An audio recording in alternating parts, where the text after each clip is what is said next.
سب سے پہلے ذرا یہ ویڈیو دیکھیں۔ تیری مالک یوم الدین۔ بہت ہی افسوس کی بات ہے کہ ٹرینڈ کے چکر میں چند ویوز کی خاطر ہم اتنے اندھے ہو چکے ہیں کہ ہم نماز، قرآن اور اسلام کا مذاق بنانے سے بھی گریز نہیں کرتے۔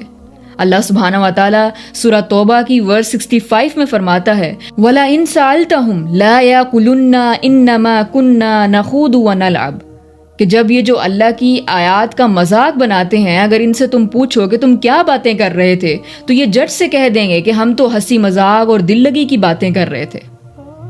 قُلْ بِاللَّهِ وَآيَاتِهِ وَرَسُولِهِ كُنْتُمْ تَسْتَهْزِئُونَ، ان سے کہو کہ کیا ہنسی اور دل لگی اللہ اور اس کی آیات اور اس کے رسول کے ساتھ ہی تھی؟ آپ لوگوں نے نہیں بے حیائی چھوڑنی، ٹرینڈز کے غلام بنے رہنا ہے، اپنی آخرت خراب کرنی ہے تو ٹھیک ہے، شوق سے کریں، لیکن اس قدر گر جانا کہ اسلام کا مذاق بنانا، قرآن کا مذاق بنانا، ایک اتنی گندی گالی کو قرآن کی آیت کے ساتھ جوڑ کر بدلنا، کچھ خدا کا خوف کریں۔ اور مجھے سمجھ نہیں آتا کہ 295 جیسے قانون کے ہوتے ہوئے بھی آپ ایک بار یہ نہیں سوچتے کہ ہم کیا بولنے جا رہے ہیں، کیا ریکارڈ کرنے جا رہے ہیں۔ کچھ عقل سے کام لیا کریں، کچھ اسلام کے بارے میں جانیں اور پھر بات کیا کریں۔